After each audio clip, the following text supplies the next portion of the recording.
오늘은 두 번째 영역인 쉬지 말고 기도하라, 즉 영적 영역에 관한 말씀을 나누도록 하겠습니다. 기도는 주님과의 대화이다 라는 말을 합니다. 그래서 오늘은요, 특별히 성경에 나오는 예수님과 사람들의 대화를 살펴보면서 우리는 어떻게 무엇을 기도해야 할까 생각해보는 그런 시간을 갖도록 하겠습니다. 먼저는요, 예수님의 제자가 되고자 하는 사람들은 누구나 예수님 앞으로 먼저 나아왔습니다. 그러면 예수님께서 그 앞에 있는 자들에게 첫 번째로 하시는 질문이 항상 있었습니다. 무엇을 원하느냐? 무엇을 하여 주기를 원하느냐? 심지어는요, 병든 사람이 왔는데 내가 낫고자 하느냐? 이렇게까지 질문을 하셨습니다. 누가복음 10장을 보면요, 예수님께서 어느 한 동네를 지나가시는데 마르다라는 여성이 예수님을 자기 집으로 영접을 하였습니다. 그러니 예수님을 대접하기 위하여 분주하게 음식을 준비하고 혼자서 정말 동동거리며 바쁘게 일을 하고 있다 보니까 자기의 동생은 예수님 곁에서 예수님의 말씀을 듣고 있는 거예요. 그래서 이 여인이 마르다가 예수님께 요청을 합니다. 예수님, 제 동생이 저를 좀 도와주게 좀 해주세요. 이렇게 말을 요청을 했을 때 예수님께서 무엇라 말씀을 하셨는지 누가복음 10장 41절 42절 말씀을 우리가 함께 읽어보겠습니다. 시작. 주께서 대답하여 이르시되 마르다야 마르다야, 내가 많은 일로 염려하고 근심하나 몇 가지만 하든지 혹은 한 가지만이라도 족하니 그러니까는 이 좋은 편을 택하였으니 빼앗기지 아니하리라 하시니라. 아멘. 마르다는요, 예수님을 위한 일로 분주하니 당연히 예수님께서 자기의 요청을 들어주실 거라고 생각을 하였을 것입니다. 그러나 예수님은 마르다에게 예수님을 위한 일이 아니라 가장 중요한 것, 예수님 자신에 주의하라고 말씀을 하셨습니다. 예수님께 주의를 기울이라, 이 말씀을 하신 것입니다. 이것이 마르다의 구하는 것에 대한 예수님의 처방이고 응답이셨습니다. 마가복음 5장에는요, 더러운 귀신 들린 사람의 이야기가 나옵니다. 예수님께서 이 지역을 가셨는데 이 험악한 귀신에 들린 사람은 사슬로도 쇠사슬로도 묶어도 소용이 없고 그 누구도 그 사람을 제어할 수 있는 힘이 없었습니다. 너무 강하고 너무 센 그런 귀신이 그에게 있어서 그 사람을 누구도 제어할 수가 없었습니다. 예수님께서는 그 안에 들어있는 군대 귀신을 돼지떼에 들어가게 하시고 그 사람을 치유하셨습니다. 아주 흉한 귀신에 들렸던 이 사람이 자신이 치유된 것을 알고 온전하여져서 예수님께 요청을 했습니다. 예수님, 저도 예수님과 함께 있게 해주세요. 이렇게 말을 한 사람에게 예수님은 뭐라고 답변을 하셨는지 우리 한번 마가복음 5장 19절 말씀을 보시겠습니다. 시작. 허락하지 아니하시고 그에게 이르시되 집으로 돌아가 주께서 내게 어떻게 큰 일을 행하사 너를 불쌍히 여기신 것을 내 가족에게 알리라 하시니. 아멘. 그가 가까운 사람에게 자신이 낳은 것을 이야기를 들려주면 그 이야기를 들은 사람들의 인생이 달라질 것을 주님은 아셨습니다. 그에게는요, 예수님과 함께 다니는 것보다는 즉시 증인의 소명을 이룰 것을 주님께서 말씀하신 것입니다. 우리는 가끔요, 하나님께서 우리에게 크게 역사하셔서 우리의 중대한 일들을 해결을 해주시면 바로 목사가 되겠습니다. 주의 종이 되겠습니다. 하면서 그런 말을 하는 사람들을 종종 봅니다. 그럴 때 주님은요, 주의 종이 되는 것도 좋지만 무엇을 원하실 수 있다는 거예요? 아니다. 가까운 자들에게 먼저 너에게 일어난 일을 알려라. 이것을 원하실 수 있다는 것을 우리는 알 필요가 있습니다. 마가복음 10장에서는요, 부자 청년이 예수님께 와서 영생을 구했습니다. 그는 부자일 뿐 아니라 어려서부터 하나님의 말씀을 잘 지키며 살아왔습니다.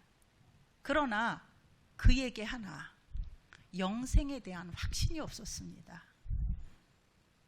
그래서 예수님께 찾아온 것입니다.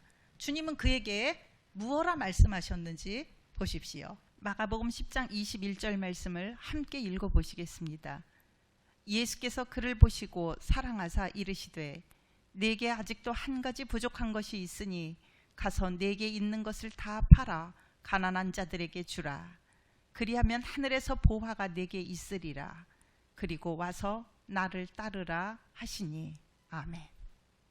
예수님의 그에 대한 응답은요, 자신의 삶의 우선순위를 재정립하라고 말씀하신 거였습니다. 그가 근심하며 되돌아갔습니다. 자신이 이 땅에서 누리는 부를 포기할 만큼 그 영생이 그에게는 절실한 것이 아니었습니다. 우리는 기도할 때 주님께서 응답해 주시지만 여전히 순종에 대한 선택이 우리에게 남아있다는 사실을 알아야 합니다. 누가복음 11장에서는요, 어느 제자는 예수님께 이렇게 요청을 합니다. 주여, 우리에게도 가르쳐 주옵소서. 무엇을? 우리에게도 기도를 가르쳐 주옵소서. 요청할 때에 예수님께서는 그가 할 수 있는 기도를 가르쳐 주셨습니다. 이 기도를 통해서요, 제자들과 심지어는 지금 우리까지도 이 기도를 하면서 예수님이 하늘에 계신 아버지와 맺으신 관계에 아주 근접하게 우리도 기도하며 나아갈 수 있게 되었다는 사실입니다. 어떤 기도는요, 한 사람의 기도를 통해서 예수님을 따르는 많은 이들에게 좋은 영향을 미치게 하는 결과를 보이기도 합니다. 그렇다면은 이런 예들과 같이 예수님께서는 사람들이 전심으로 열망하는 것을요, 듣기를 원하시고 또 그것에 대해서 응답을 하셨음을 알 수 있습니다. 그러면 주님의 응답에 순종하는 사람들은 어떻게 변화되고 무엇을 구하게 될까?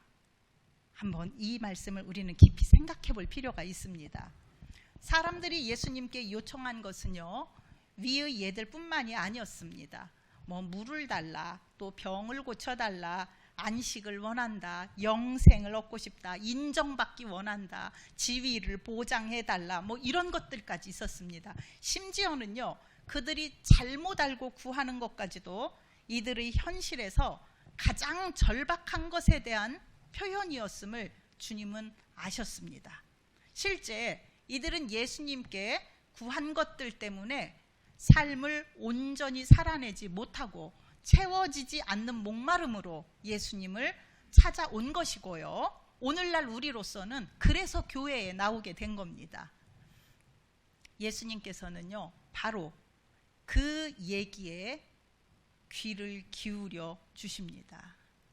이 요청들이 현실적이고 우리의 영혼의 굶주림을 반영하는 것들이기 때문에 그런 것입니다. 여러분, 주님께 절실함으로 기도를 하시길 바랍니다. 달라는 기도한다고 주님이 책망하지 않으시고요, 그 지점으로부터 우리의 필요와 영혼의 목마름을 채워주십니다. 그리고 더 높은 영적 차원의 기도로 우리를 이끌어 주십니다. 시편 24편 3절과 6절 말씀을 우리 한번 함께 읽어보겠습니다. 여호와의 산에 오를 자가 누구며 그의 거룩한 곳에 설 자가 누구인가? 이는 여호와를 찾는 족속이요 야곱의 하나님의 얼굴을 구하는 자로다. 아멘. 주님의 응답에 순종한 이후에 예수님께서 다시 무엇을 구하느냐 물으실 때 우리는 그때 고백할 수 있습니다. 주님, 주님의 얼굴을 구합니다. 예수님 한 분만으로 만족합니다. 이를 통해서 우리는 하루 종일 24시간 하나님의 임재 안에 거하며 예수님을 의식하고 우리 삶의 모든 내용으로 성령님과 대화를 하게 됩니다. 우리 삶의 한 부분의 필요만을 구할 때는 우리의 기도는 그 구하는 것에 국한된 그냥 분절 상태가 되고 맙니다. 그러나 이 모든 것을 손으로 지으시고 생기게 하신 하나님을 구할 때 우리는 주님의 임재 안에서 쉬지 말고 기도하라는 말씀을 이루게 됩니다. 예수님께서 마태복음 5장 6절에 의에 줄이고 목마른 자는 복이 있나니 저희가 배부를 것이며 말씀하셨습니다. 더 메시지 성경에는 이 말씀을 이렇게 해석하고 있습니다. 내가 하나님에 대한 굶주림을 심하게 느낀다면 너는 복을 받은 것이다. 하나님은 내가 지금까지 먹어보지 못한 최고의 음식이자 음료이시다. 이제 여러분은 무엇을 구하시겠습니까?